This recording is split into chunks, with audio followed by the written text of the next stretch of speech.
बच्चों, इसके पहले हमने पत्ती की संरचना के बारे में अध्ययन किया था कि पत्ती में कौन कौन से भाग पाए जाते हैं, पत्ती को वे भाग कौन कौन से कार्यों को संपन्न करते हैं।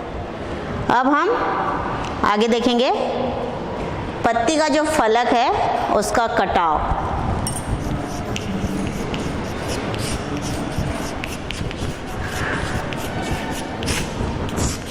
फलक का कटाव किस प्रकार होता है। फलक या पत्र फलक के किनारे का जो कटान होता है उसे ही कहा जाता है फलक का कटाव। यह कटाव कभी कभी पत्ती के मध्य सिरा तक पहुंच जाता है और कभी नहीं पहुंचता है। फलक का कटाव दो प्रकार से होता है, एक सिरी कटाव और बहुसिरी कटाव।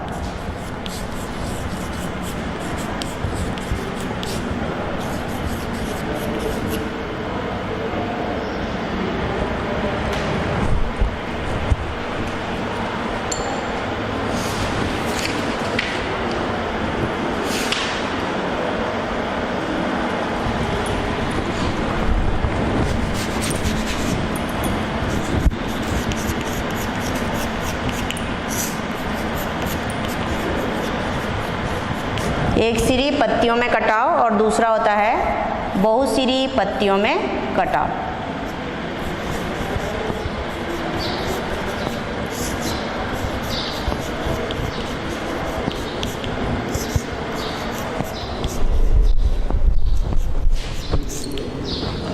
तो पत्तियों के किनारे में जो कटान होता है उसे ही फलक का कटाव कहा जाता है। ये दो प्रकार का होता है, एक सिरी पत्तियों में कटाव और दूसरा बहुसिरी पत्तियों में कटाव। एक सिरी पत्तियों में कटाव में एक के मध्य सिरा जो मुख्य सिरा रहता है वो केवल एक ही होता है। इसमें एक मुख्य सिरा होता है और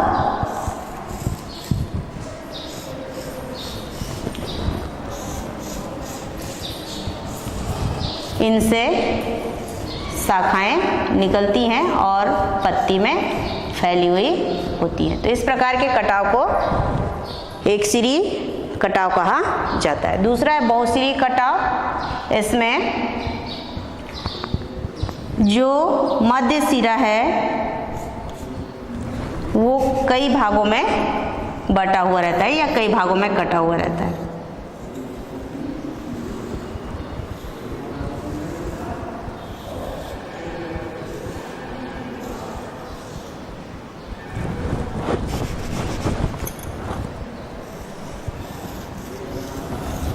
जैसे ये मध्य सिरा बना रहे हैं तो ये यहाँ से जाके मध्य सिरा एक भाग में कटा, फिर दूसरा, तीसरा, चौथा।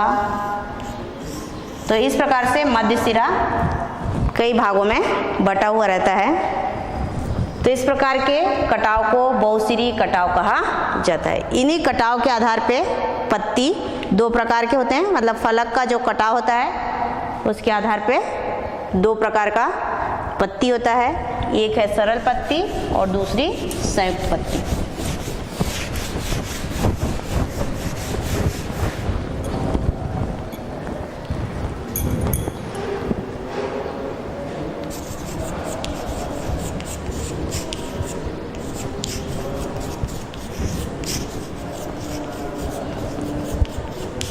पहला सरल पत्ती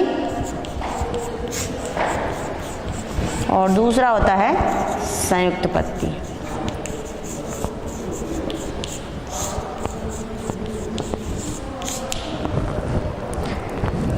सरल पत्ती में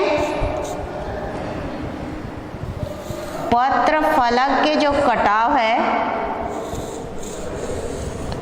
ये जो कटाव है वो मध्य सिरा तक नहीं पहुंच पाते, जिससे पत्ती का जो फलक है वो केवल हमको एक दिखाई देता है। इस प्रकार की पत्ती कहलाती है सरल पत्ती। और सरल पत्ती के कक्ष में ये पीटियोल है आपका, ये तना, ये लिप बेस,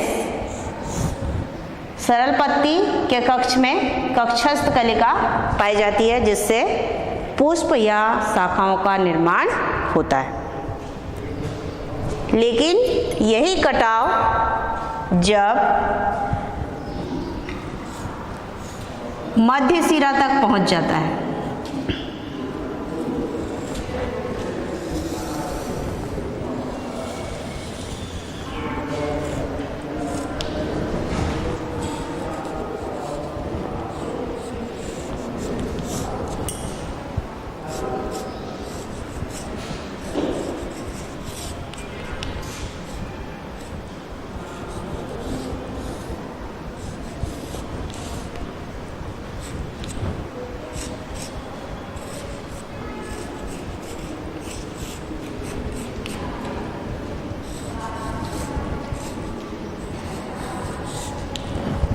ये आपका मध्य सिरा है।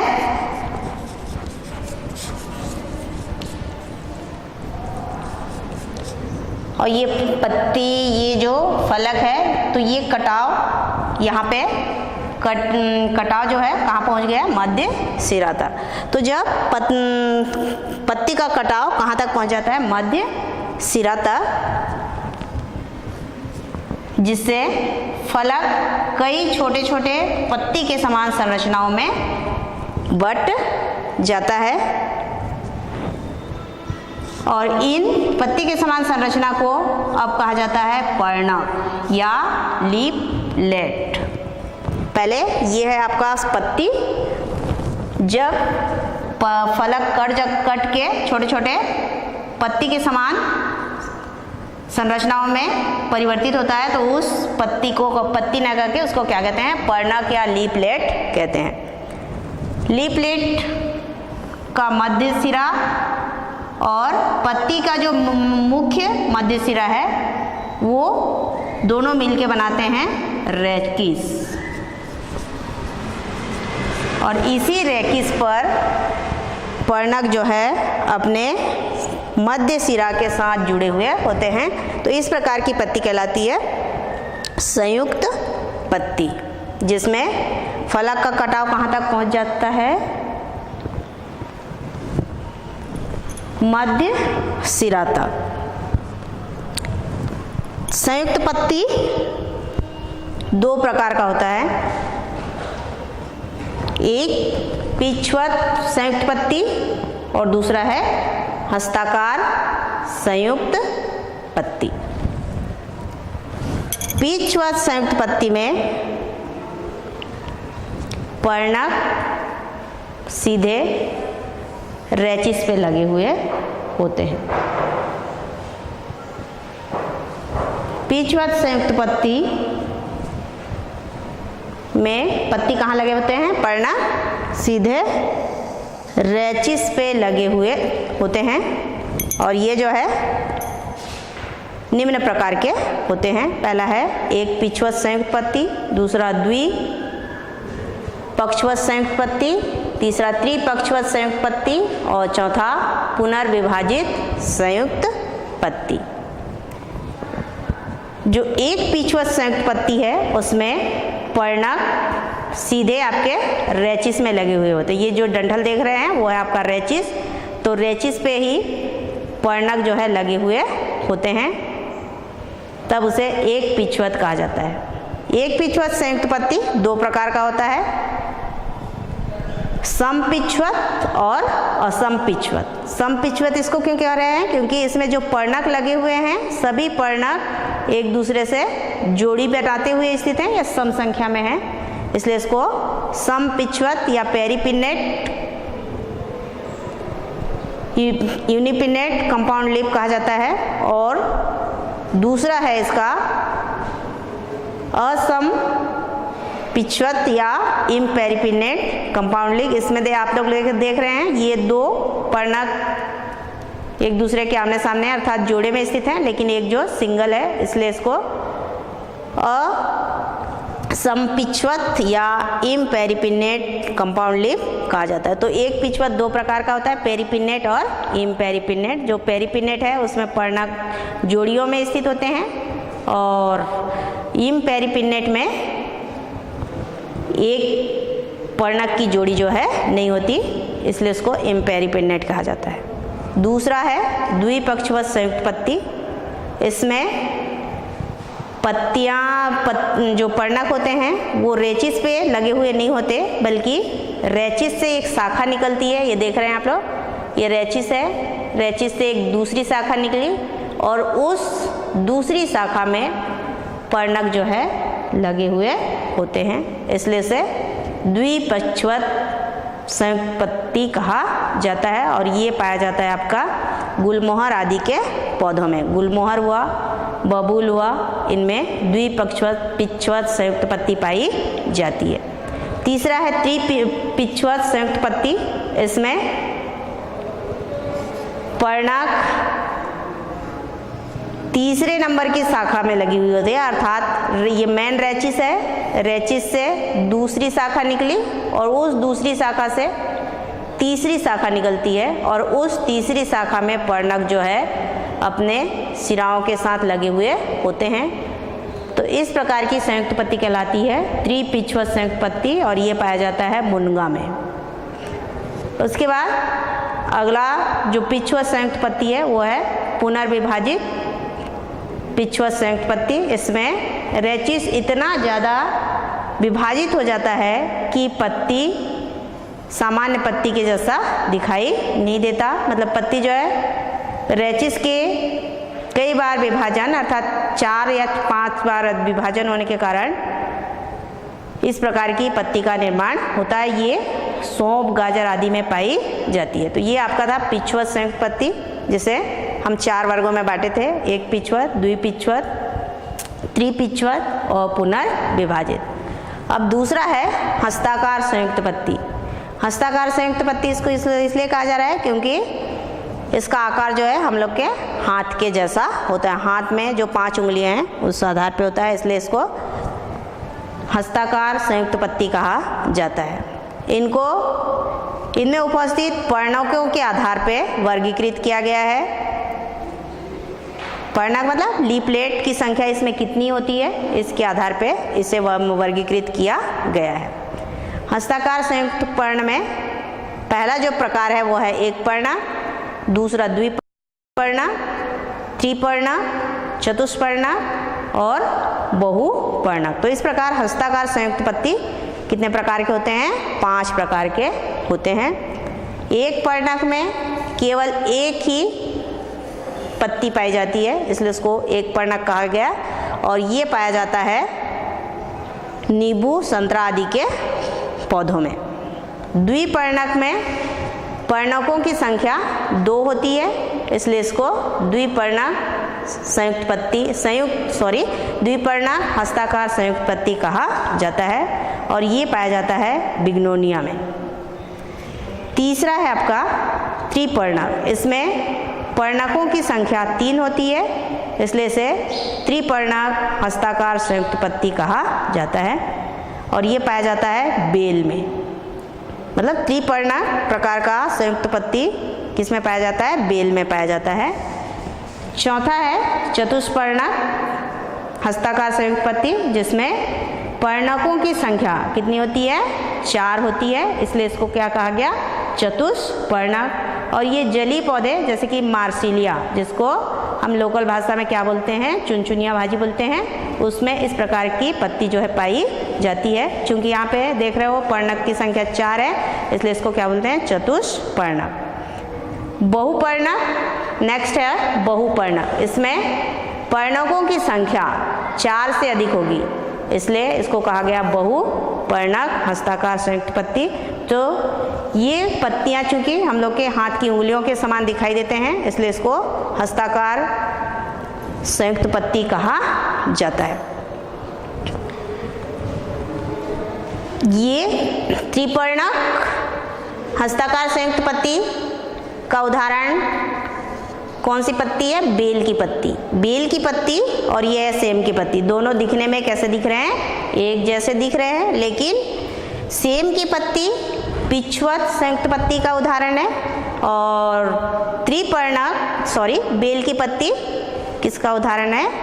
हस्ताकार संयुक्त पत्ती का। अब देखिए कैसे अंतर पाया जाता है। ये जो सेम की पत्ती पिछवत संयुक्त पत्ती का उदाहरण है, उसमें ये दो पर्णक एक जगह से उत्पन्न होते हैं, जबकि तीसरी पर्णक जो है रैचिस के मतलब उन दोनों पत्तियों के थोड़े ऊपर स्थित होती है, इसलिए इसको एक पिछवत कहा जाता है। लेकिन बेल में तीनों पर्णक एक ही जगह से उत्पन्न होते हुए दिखाई देते हैं, या एक ही जगह एक ही स्थान से उत्पन्न होते हैं, इसलिए इसको हस्ताकार संयुक्त पर्ण कहा जाता है। अब आगे हमारा है सिरा विन्यास। तो संयुक्त पत्ती और सरल पत्ती हो गई। अब हम देखेंगे सिरा विन्यास।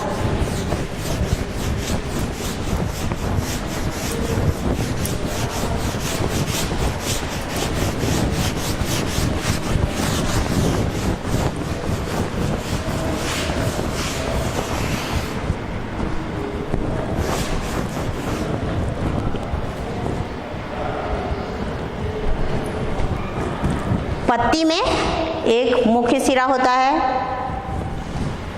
ये आप लोग देख रहे हैं, ये पत्ती का मुख्य सिरा है। और इसी मुख्य सिरा में या मध्य सिरा में संवहन पुल पाया जाता है, और संवहन पुल पानी और खाद्य पदार्थों को संवहन करता है। इस मध्य सिरा से दूसरी शाखाएं निकलती हैं और पूरी पत्ती में फैल जाती है। तो इस प्रकार सिराओं का पूरा जाल जो है पत्ती में फैला हुआ होता है। तो सिराओं के पत्ती के फलक में विन्यास को, या फिर फलक में पत्ती के फलक में सिराओं के विन्यास को ही क्या कहा जाता है? सिरा विन्यास। मतलब पत्ती में जो फलक होता है उस फलक में मुख्य सिरा और उससे निकलने वाले जो सिराएं हैं वे किस प्रकार व्यवस्थित होती हैं, उस व्यवस्था को ही क्या कहा जाता है? सिरा विन्यास। सिरा विन्यास दो प्रकार का होता है, जालिकावत सिरा विन्यास और समांतर सिरा विन्यास। जालिकावत सिरा विन्यास में पत्ती जो सिरा है वो पत्ती में फैलकर जाल के समान संरचना बनाती है। यहाँ बना के दिखा रहे हैं।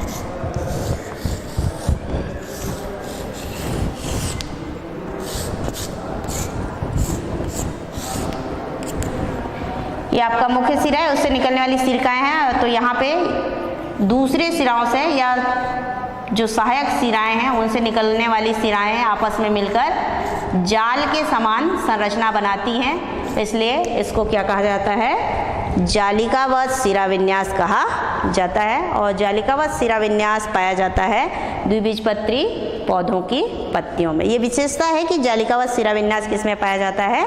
द्विबीजपत्री पौधों की पत्तियों में पाया जाता है। जालिकावत सिरा विन्यास दो प्रकार का होता है, एक सिरी या पिछवत जालिकावत सिरा विन्यास और दूसरा है बहुसिरी या हस्ताकार जालिकावत सिरा विन्यास।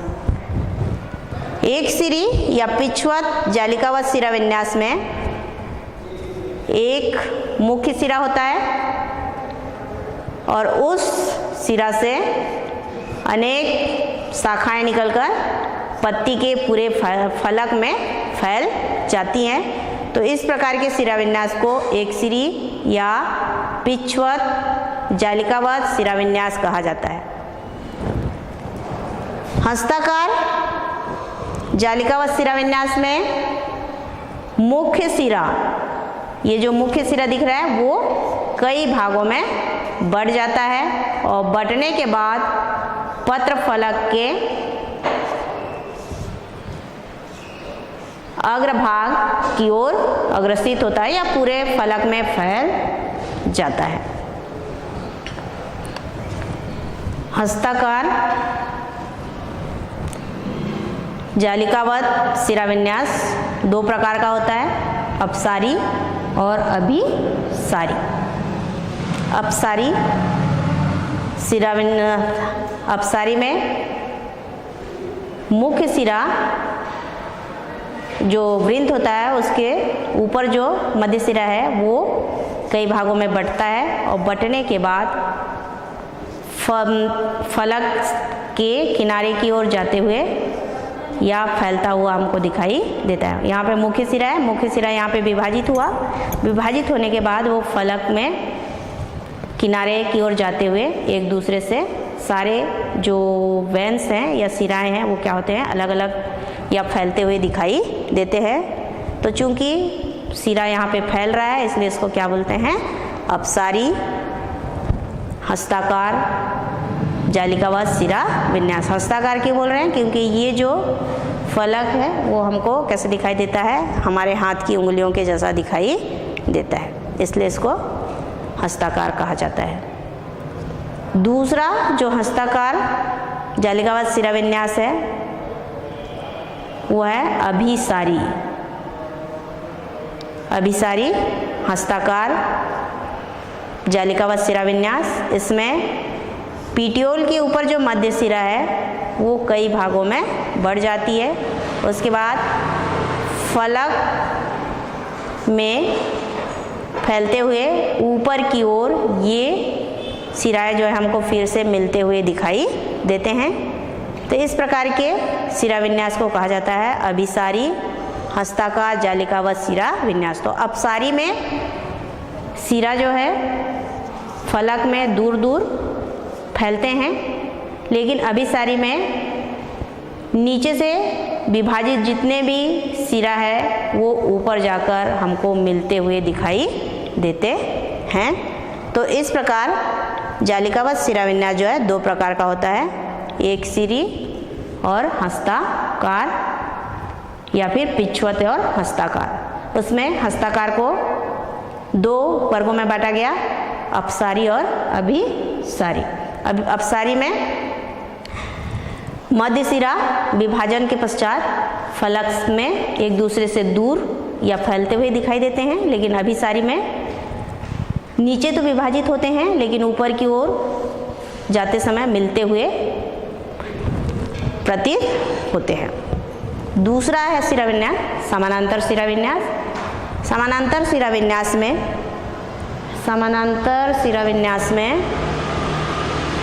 सिरा जो है एक दूसरे के समानांतर स्थित होते हैं। ये देख रहे हैं आप लोग, ये मुख्य सिरा है और मुख्य सिरा से जो शाखाएं निकल रही हैं वो एक दूसरे के समानांतर स्थित है। यहाँ पे देखिए, यहाँ पे भी देखिए, ऐसा ये मेन सिरा है और मेन सिरा से जो दूसरी सिराएं निकली हैं वो एक दूसरे के समानांतर स्थित होती हैं, इसलिए इसको समानांतर सिरा विन्यास कहा जाता है। समानांतर सिरा विन्यास पाया जाता है एक बीजपत्री पौधों में।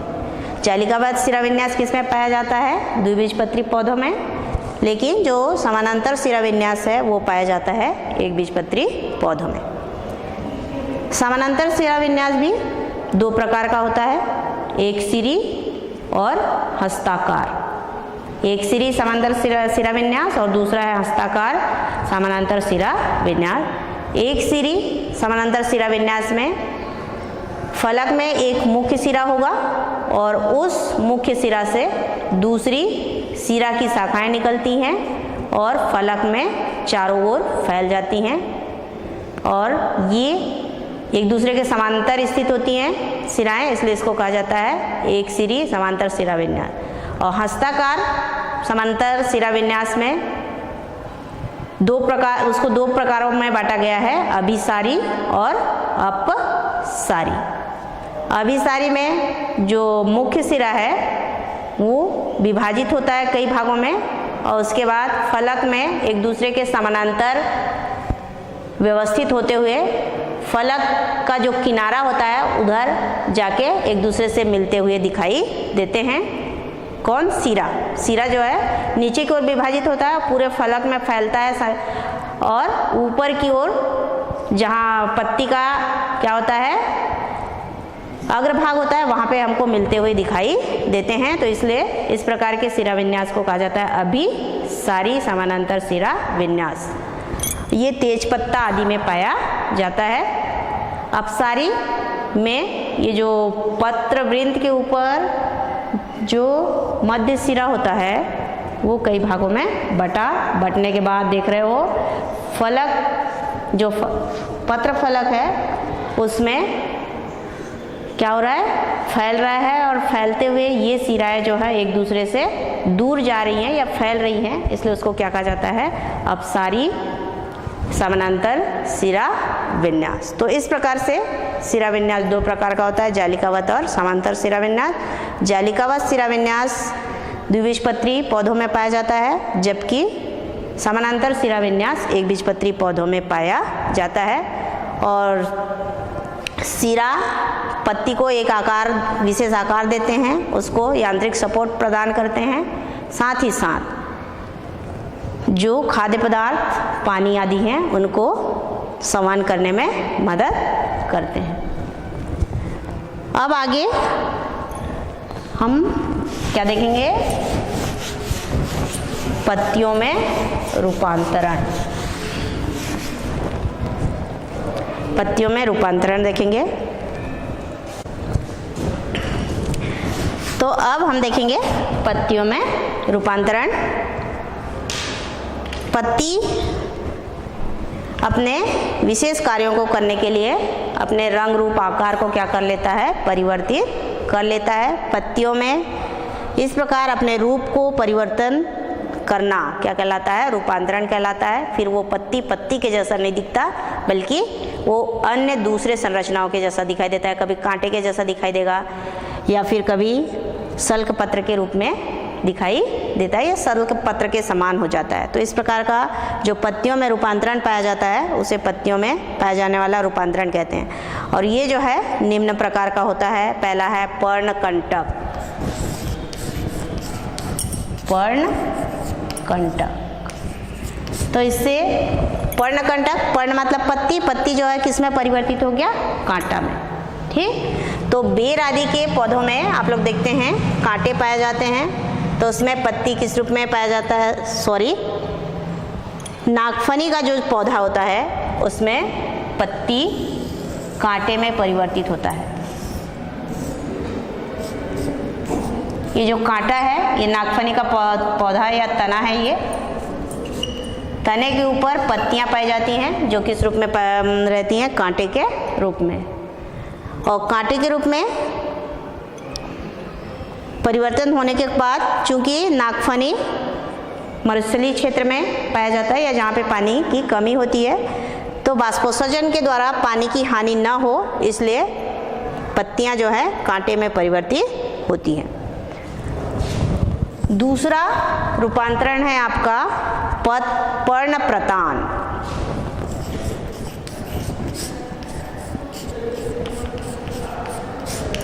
पत्ती जो है किसमें परिवर्तित हो जाती है, लंबे पतले संरचना में परिवर्तित होती है। और ये प्रतान पौधों के आरोहण में, मतलब जो कमज़ोर पौधे होते हैं जो सीधे खड़े नहीं रह सकते, उनको ऊपर आरोहण करने या ऊपर चढ़ने में मदद करते हैं। तो इस प्रकार पत्ती किस में परिवर्तित हो गई, प्रतान में, इसलिए इसको कहा जाता है पर्ण प्रतान, जो पौधों को आरोहण में मदद करता है। अगला है पर्ण अंकुश।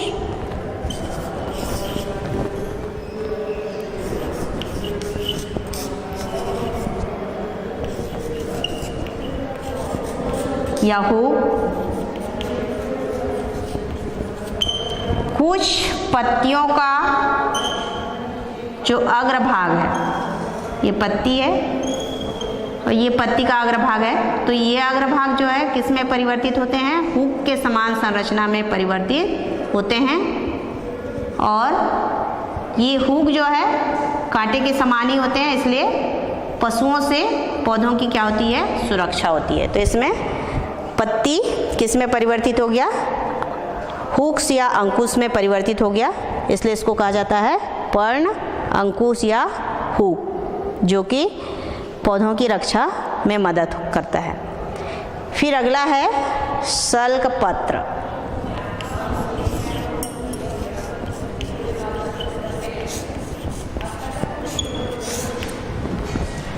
कुछ पौधों में पत्तियां सल्क के रूप में या झिल्ली के समान संरचना में परिवर्तित होती हैं, उनको कहा जाता है सल्क पत्र। और ये सल्क पत्र जो है पर्व संधियों में, जो पर्व संधि होती है तना में, उसके ऊपर शुष्क या झिल्ली के रूप में पाई जाती है, या फिर कलिका के ऊपर जो बरगद की पत्ती होती है, पीपल की पत्ती होती है, तो उसमें आप लोग देखते होंगे एक भूरे रंग की झिल्ली के समान संरचना होती है, फिर वो भूरे रंग की झिल्ली के समान संरचना के नीचे गिरने के बाद हमको एक सामान्य पत्ती जो है दिखाई देती है। तो पत्ती किस रूप में परिवर्तित हो जाता है? सल्क के रूप में, इसलिए उसको कहा जाता है सल्क पत्र। और ये सल्क पत्र जो है पर्व संधि और कलिकाओं के ऊपर झिल्ली के रूप में या भूरे रंग की संरचना के रूप में पाई जाती है। अब अगला है संग्रहण पत्र। पांचवा संग्रहण पत्र। ब्रायोफिलम की पत्ती आप लोग देखे होंगे। फोर्थ संग्रहण पत्र। ब्रायोफिलम की पत्ती या पत्रचट्टा की पत्ती आप लोग देखे होंगे।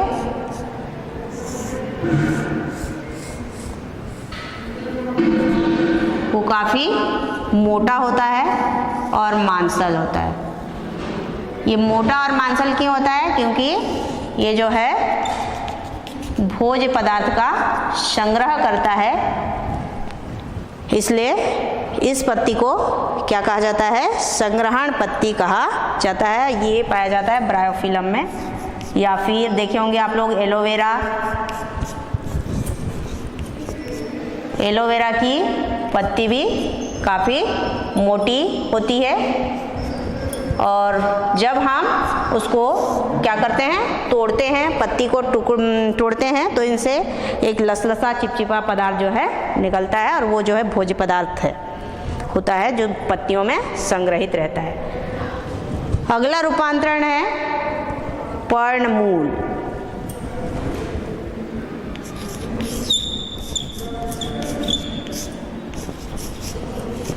पर्णमूल पत्ती किस में परिवर्तित हो गई? जड़ के समान संरचना में, इसलिए उसको बोला जा रहा है पर्णमूल। और ये पाया जाता है जलीय पौधा में।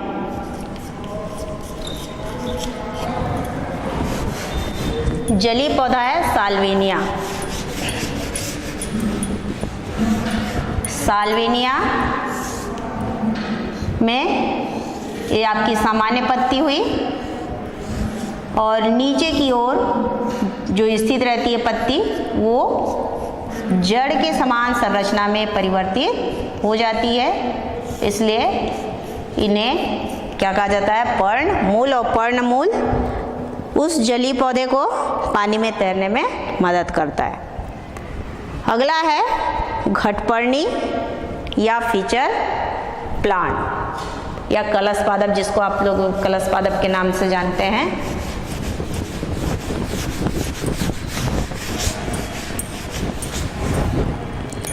घटपर्णी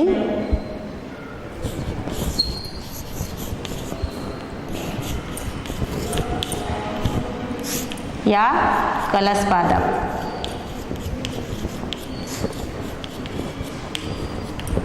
घटपर्णी क्यों बोल रहे हैं? क्योंकि इसमें पत्ती का जो फलक है वो घड़े के समान संरचना में परिवर्तित हो जाता है। ये आप लोग ये देखें तो ये घड़े के समान संरचना में परिवर्तित होता है, और यहाँ पे लीफ एपेक्स जो है ढक्कन के समान संरचना बनाता है, जिसको कि लीट कहा जाता है। तो पत्ती किस में परिवर्तित हो गया? घड़े के समान संरचना में, इसलिए उसको बोलते हैं घटपर्णी। और ये पाया जाता है कीटभक्षी पौधों में। कीटभक्षी पौधे कीटों को भोजन के रूप में ग्रहण करते हैं, इसलिए उनको कीटभक्षी कहा जाता है। और कीटभक्षी कीटों का भक्षण इसलिए करते हैं क्योंकि ये दलदली क्षेत्रों में पाए जाते हैं और दलदली क्षेत्र में नाइट्रोजन की कमी होती है। नाइट्रोजन की कमी को पूरा करने के लिए ये जो है कीड़ों को खाते हैं और नाइट्रोजन की कमी को पूरा करते हैं। उसी प्रकार से अगला जो रूपांतरण है वो है ब्लैडर। ये भी एक कीटभक्षी पौधा है, यूट्रिकुलेरिया।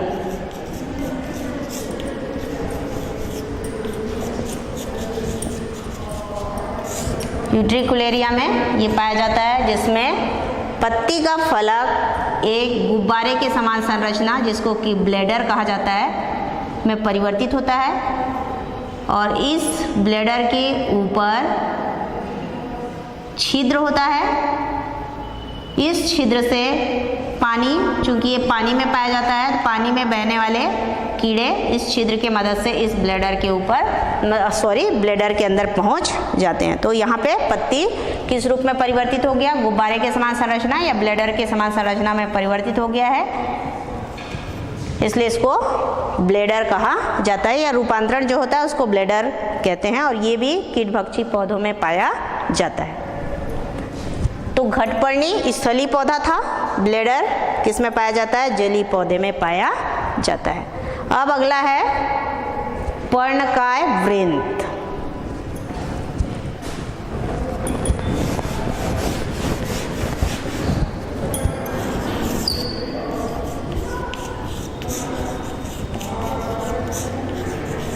पर्णकाय वृंत या फिल्लोट,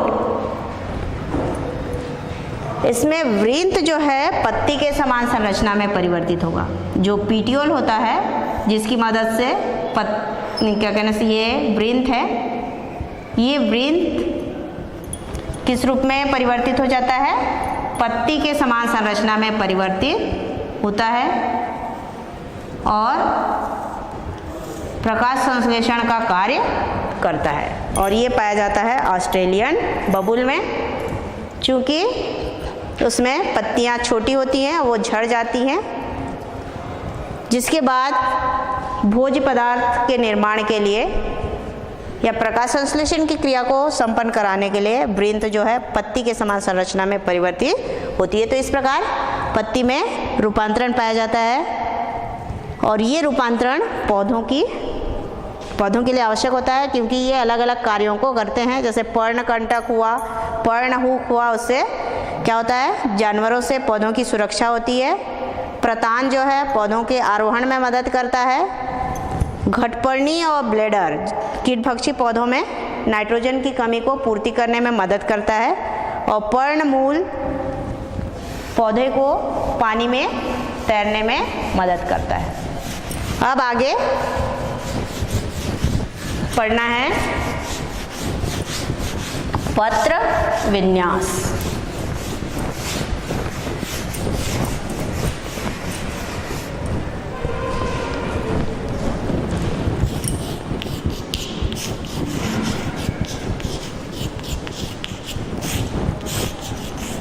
पत्र विन्यास तना में पत्तियों के व्यवस्थित होने के क्रम को या लगने के क्रम को क्या कहा जाता है? पत्र विन्यास कहा जाता है। ये आपका तना है, मान लीजिए।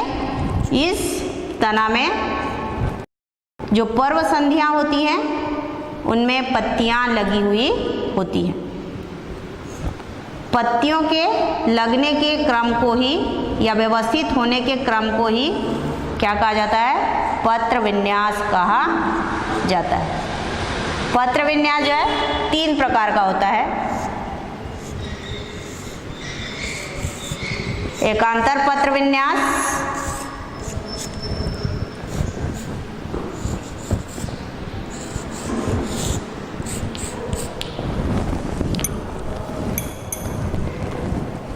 विपरीत या अभिमुखी पत्र विन्यास और चक्री पत्र विन्यास।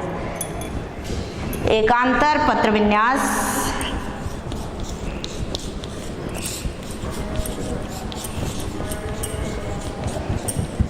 एकांतर पत्र विन्यास में एक पर्व संधि से केवल एक ही पत्ती उत्पन्न होगी।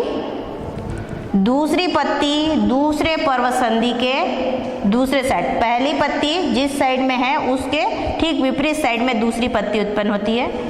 फिर तीसरी पत्ती उसके ठीक विपरीत, यहाँ पे आप लोग देख रहे हो एक पत्ती इधर लगी है, दूसरी इधर और तीसरी इधर। इस प्रकार का जो क्रम है वो कहलाता है आपका एकांतर क्रम। चूंकि एकांतर क्रम में कौन लगा हुआ है? पत्ती, इसलिए इसको कहा जाता है एकांतर पत्र विन्यास। दूसरा है विपरीत या अभिमुखी पत्र विन्यास।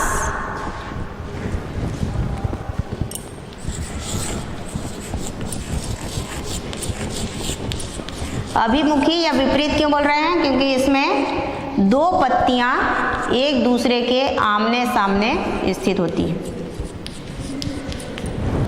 ये तना है, तना की पर्वसंधि में दो पत्तियां पर्वसंधि में, मतलब एक ही पर्वसंधि से दो पत्तियां उत्पन्न होती हैं और दोनों पत्तियां एक दूसरे के आमने सामने स्थित होती हैं। इस कारण से अभिमुखी या इनके दोनों मुख जो है एक दूसरे के आमने सामने होते हैं, इसलिए अभिमुखी या फिर विपरीत पत्र विन्यास कहा जाता है। ये दो प्रकार का होता है। पहला अध्यारोपित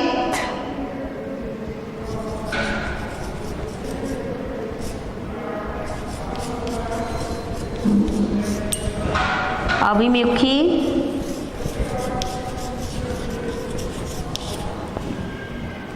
पत्र विन्यास।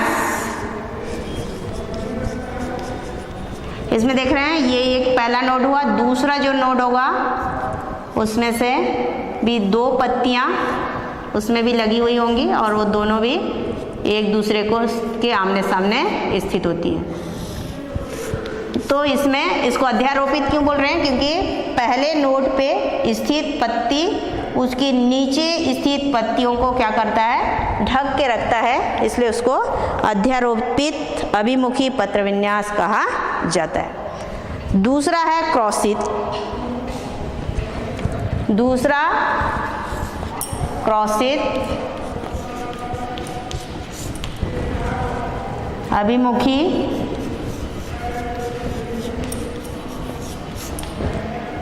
पत्र विन्यास।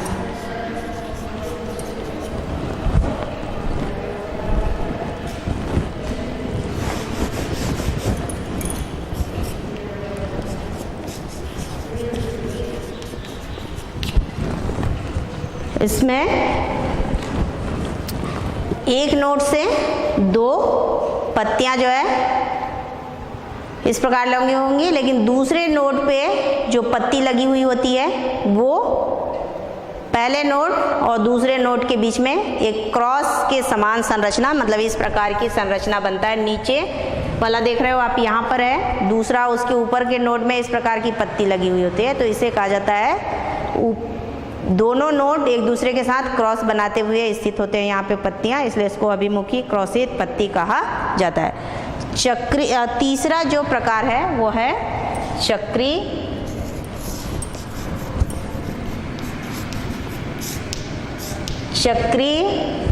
में पत्तियों की संख्या दो से अधिक होती है। जैसे कि कनेर की पत्ती वगैरह आप देखे होंगे, इसमें दो या दो से अधिक पत्तियां जो है इस प्रकार लगे होते हैं कि जैसे वे पत्तियां एक चक्र में स्थित हों, इस प्रकार दिखाई देते हैं, इसलिए इसको चक्री पत्र विन्यास कहा जाता है।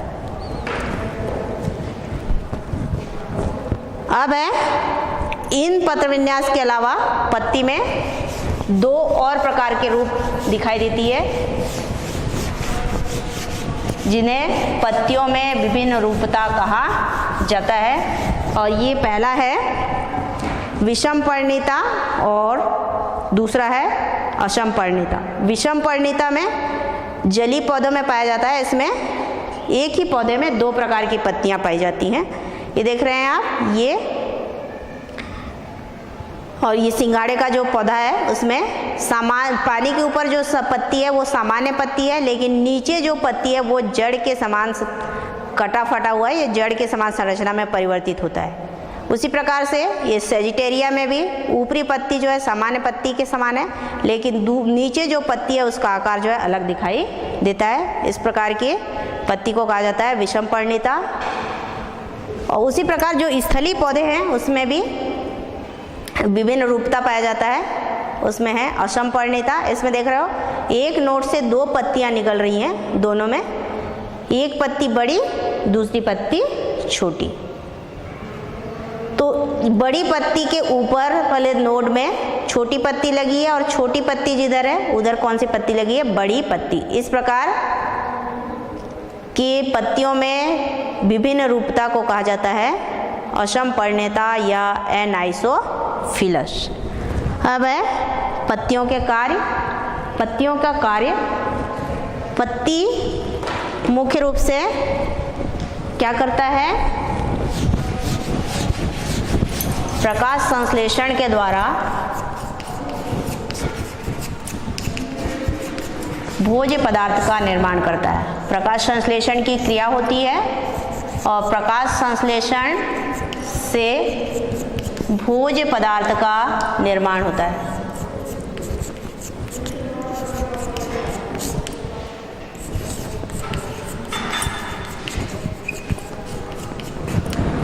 दूसरा, वाष्पोत्सर्जन का कार्य भी पत्ती करता है।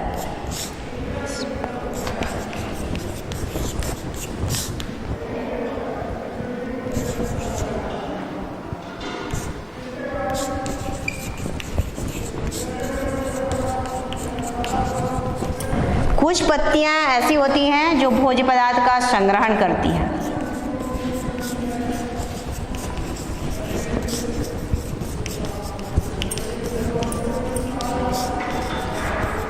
जैसे कि ब्रायोफिलम में देखें, या घीकुआर या एलोवेरा जो भी होता है उसमें भोज्य पदार्थ का संग्रहण करती हैं। कुछ पत्तियां वर्धी प्रजनन में सहायक होती हैं। वर्धी प्रजनन मतलब पुष्प या बीज के द्वारा हम पौधे तैयार ना करके तना या पत्ती से पौधे तैयार करते हैं तो उसको कहा जाता है वर्धी प्रजनन। तो ब्रायोफिलम की पत्ती से नए पौधे तैयार किया जा सकता है।